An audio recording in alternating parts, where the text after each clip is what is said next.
Cody, I think I just had a bit of a problem there. Just hang on a sec.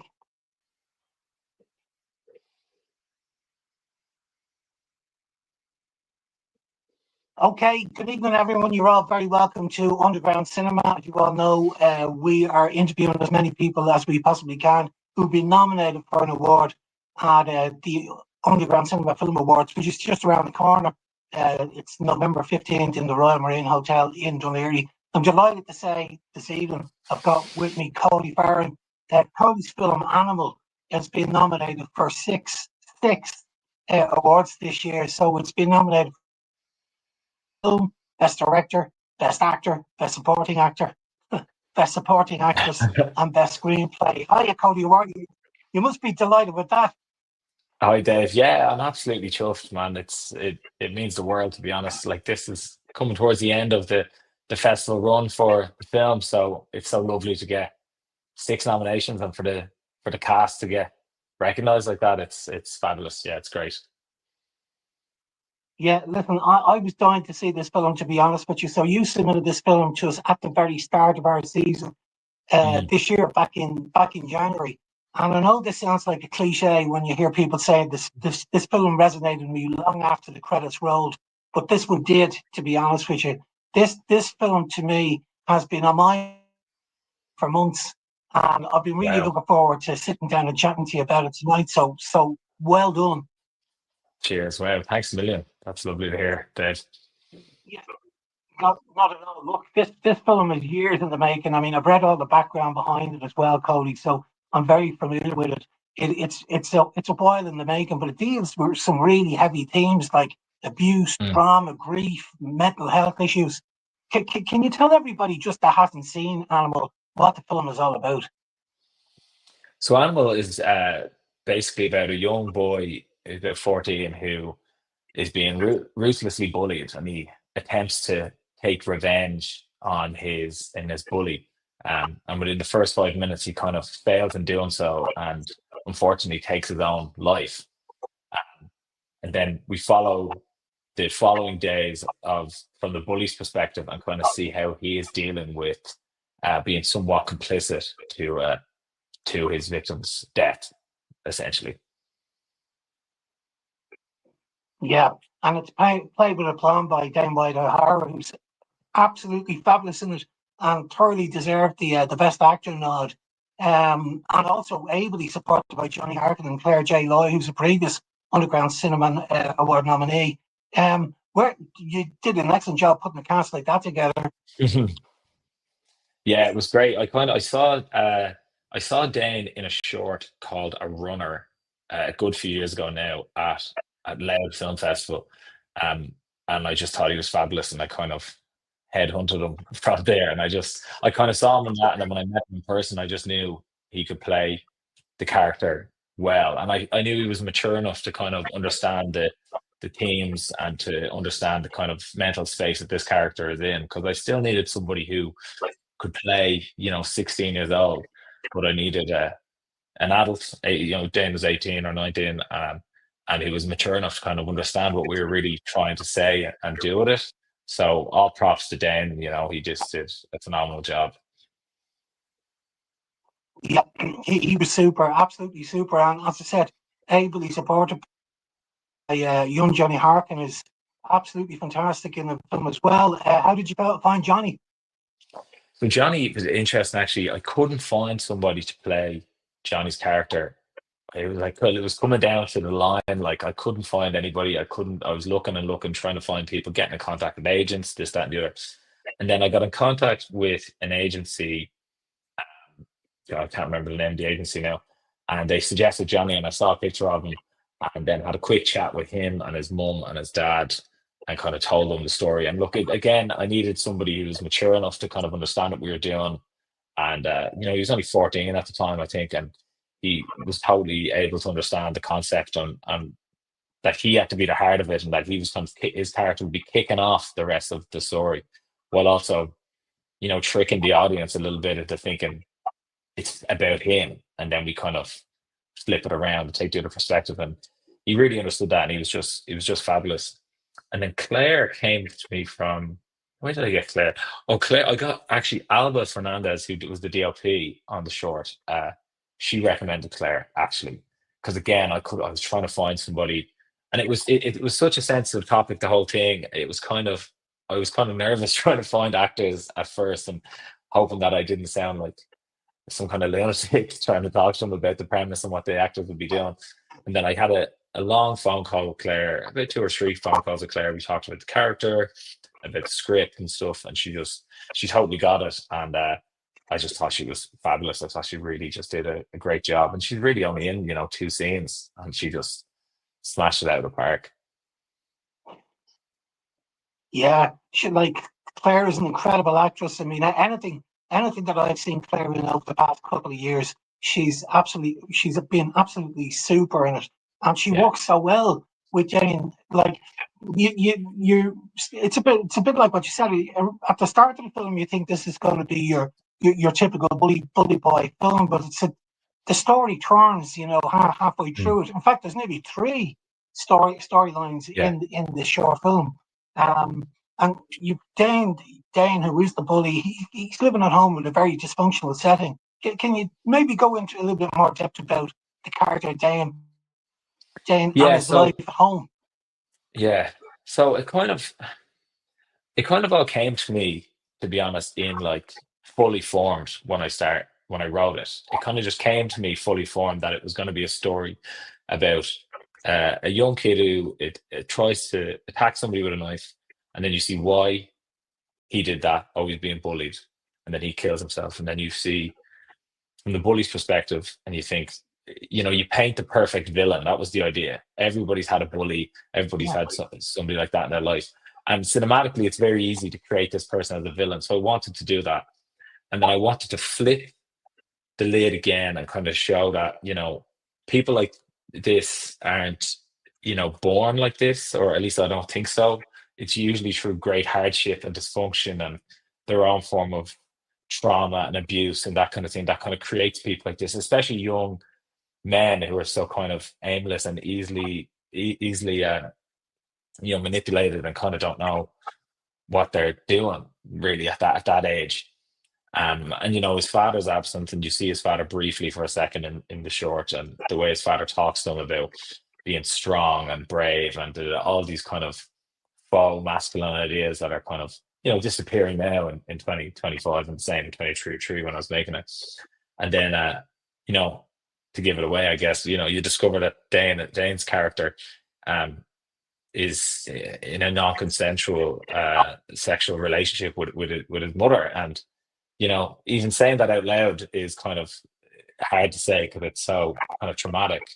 Um, but I thought then it really kind of in a very quick moment, yourself. You don't see much, but it's more than enough to see, and it tells you everything yeah, about the character.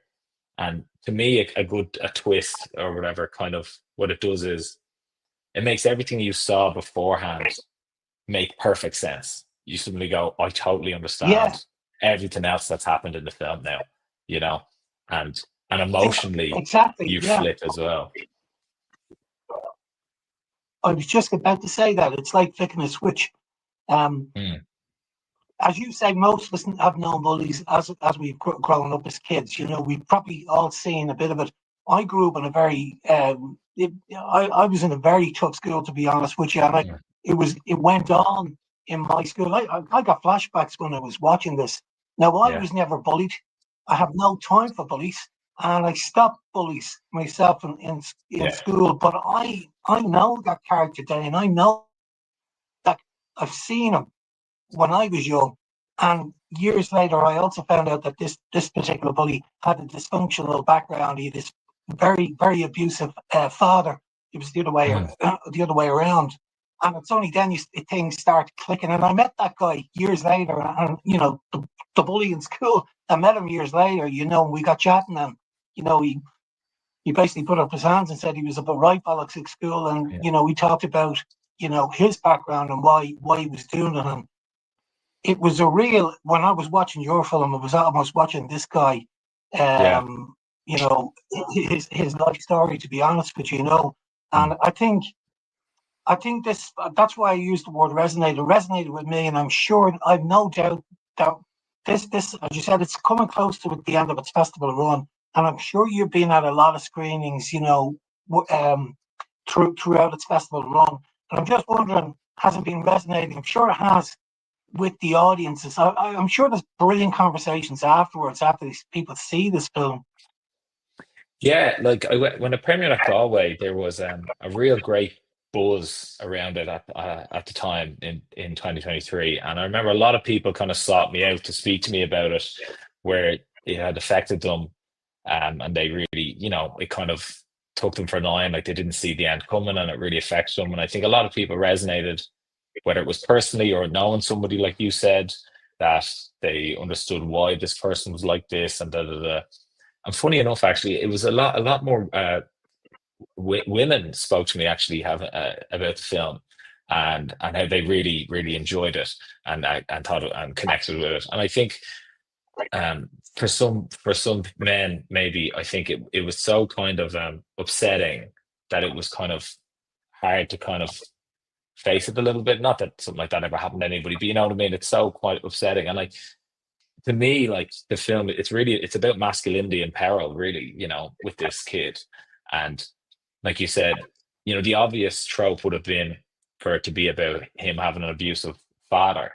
But I thought was more interesting, if it was his mother, because he's so kind of powerless there, especially as a teenage boy. Like, I think a teenage boy with an aggressive father or something, there's a sense where an audience could say, oh, well, you could just give him a dig or something. And I think that Yeah, we completely take that element out of it because it's his mother, and it kind of makes his aggression and his violence is paired with a real kind of soft and carnal kind of violence, which I think is what has been affecting people, and which is why people have connected with it. And then, I've been to a few other festivals, like we won Best in Boyne at the Boyne Valley Film Festival there in Drogheda, which was great. People seem to really connect with it there. Finalist at Waterford, won 2 awards in Loud, Best Short Film, and Best Actor for Dane as well. So a lot of festivals, people have seemed to really connect with it and understand what we were trying to do. The fear was that the end would seem so out of left field that it would be laughable. That was my fear, sitting in the Galway premiere, my heart in my hands. But people seem to really to understand what we were trying to go for and do in 15 minutes. yeah.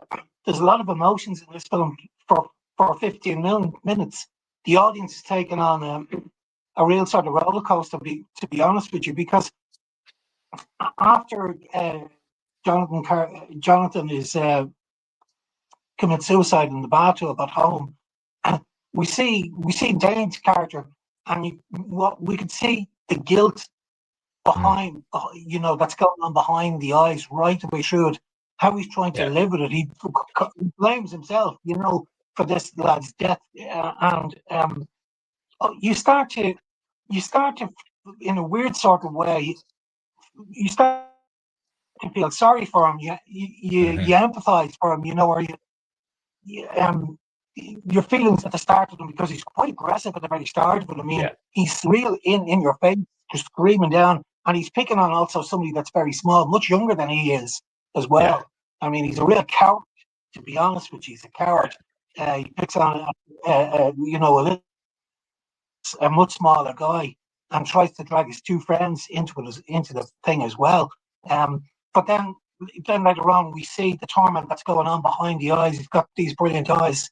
The mirror works very well in the bathroom, and when he's looking at his reflection in the yeah, bathroom as well, like looking into your soul, yeah, and yeah. that you could That just, sequence there, from the moment in the bathroom up until the dinner, is probably my favorite part in it, because there's no yeah, dialogue. It's just him, writhing around in his own guilt. And I thought, Dane, it was an immense challenge. You know what I mean? We kind of just workshopped that in the day. I didn't really know what it was going to be. I just knew I wanted him looking in the mirror and kind of looking at the cut on his nose, and then I wanted him in the bedroom, just kind of dealing with his own frustration. And a lot of that just came from me and Dan workshopping it. And I just thought he did so great, like, to kind of express that much. And especially in the bedroom, where you see him go from 0 to 100 in the space of a few seconds when he's sitting there having a smoke, and then he's doing push-ups, and then he's shadow boxing, and then you can just see him.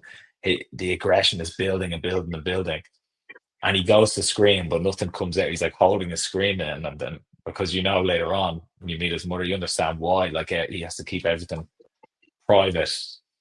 Um, and just on a note, when you said about Dane's character and the much younger kid he's bullying, the reason that's how it was in school. It was the sixth Yeah, year, it was almost a man, and the first year kid who's sometimes even 12, 11, just coming out of primary school. And that's what I saw growing up, and the tunnel sequence where we shot, that's a place in Drogheda, which I wrote in the script. I always wanted to shoot it there, which is down the road from a secondary school where that's where all the kids used to go and fight, all the secondary school boys. It's called the Dale. So that's where I'm sure a lot of these things happen. So I kind of knew it was the own history of the town I'm from kind of led into it as well when I was writing it. Like I knew it was going to be set in Drogheda, and all that was going to be kind of connected to the connective tissue of the local town. yeah. There's a tunnel like that in Ballybrack. I used to live in Ballybrack a number of years ago, and you dreaded walking underneath it, Yeah, because you never yeah, know. You just never knew. I think nearly every yeah, town has a spot, a spot yeah. like that. It's a Um, bit like you're, Clockwork Orange-esque, that when they're coming through the tunnel, that yeah, was on my mind as well. yeah. The director of photography, Alba Fernandez, is absolutely did a fantastic job. Yeah, It's beautifully shot. The interior is very good. The lighting is very good, especially in the bedroom scenes. He did an excellent job. You must have been really happy yeah. with what he did. Yeah, Alba, I kind of had, like I said, so much of the film was kind of in my mind. I'll tell you what, I wrote it in 2015 for college. I tried to get it made in college, and they were like, no. And I was kind of happy they didn't in the end, because it was, I don't think I would have been mature enough to deal with it. So then eventually when I got to make it in 2023, I'd been kind of thinking about this project for so long that when I sat down with Alba, and we were talking about visually what I wanted to look like, I kind of had 100 references for what I wanted to look like already. I didn't know how to do that. That was her job, and she absolutely smashed it. But I wanted as well to kind of cross the whole color spectrum, because you had the blue, whites, green, red, yellow, orange, all kind of in each scene. And I think Alba really did a great job in making it seem like those rooms could realistically be lit that way, without it looking fake or false. Like she made it seem like these are all practical, while kind of understanding why I wanted to do that. And I'm really, really, really happy with how it looks. Yeah, I just think she did a fabulous job. She won an award at the European Cinematography Awards in 2023 for the film, actually, as well, which was great to see her get that recognition. Yeah, she did an amazing job on it. Like the whole production, the production values are superb. The composer's Fiona O'Brien. Yeah, Fiona's You worked an with old Fiona friend of mine before. from. Yeah, he did an Irish Goodbye. Yeah, well, he's an old friend of mine from Bettystown, where I grew up. He's a music producer, and he scored my last three films. He hasn't done anybody else's films, so I'm keeping them to myself, that kind of Yeah, way. And again, Fiona's great. I kind of gave him lots of references from different films, but like I'm not a musician. I never pretend to be, so I kind of struggle sometimes to direct musically and kind of explain what I want. But me and Fiona known each other since we're about three. We already have a bit of a shorthand, so he was really able to understand what I was kind of trying to get out of him. And I think he just did such a good job. Like the score in the bedroom scene, all natural, like live music that he performed himself. The one thing I said to him, I said, I don't want any instrument to sound like the instrument it is. So if there's a guitar, I don't want it to be recognizably a guitar. If it's a violin, I don't want it to be recognizably a violin. And I think he really distorted everything so well in the film. yeah, it's super. He did a fantastic job on it.